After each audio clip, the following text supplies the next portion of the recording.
Campus సెలక్షన్స్లో job వచ్చింది.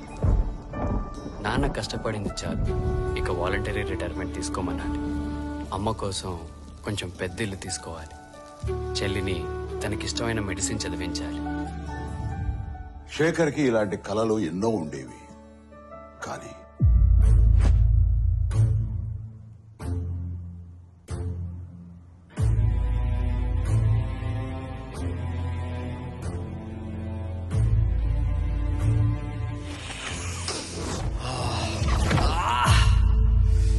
Drugs అలవాటయ్యాక శేఖర్కి తన కలలతో పాటు జీవితంలో మరెన్నో దూరం అయ్యాయి.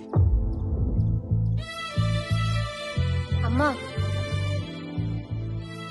స్టోర్కి వెళ్ళొస్తానమ్మా. ఇలా ఒక్క శేఖరే కాదు, ఎందరో యువకులు ఈ డ్రగ్స్ గా ఆకర్షితులై తమ జీవితాల్ని నాశనం చేసుకుంటారు. మీకు తెలిసి ఎవరైనా ఈ డ్రగ్స్ అమ్మటం గాని, కొనటం గాని, వినియోగించడం గాని చేస్తున్నట్లయితే ఆ సమాచారాన్ని వెంటనే తెలంగాణ యాంటీ నార్కోటిక్స్ బ్యూరోకి తెలియచేయండి. మీరు చేయాల్సిన ఫోన్ నెంబర్ 87-126-71111. మీ వివరాలు గోప్యంగా ఉంచబడతాయి. బాధితులను ఆ మత్తు నుండి దూరం చేయటమే వారి ఆశయం తప్ప శిక్షించడం కాదు.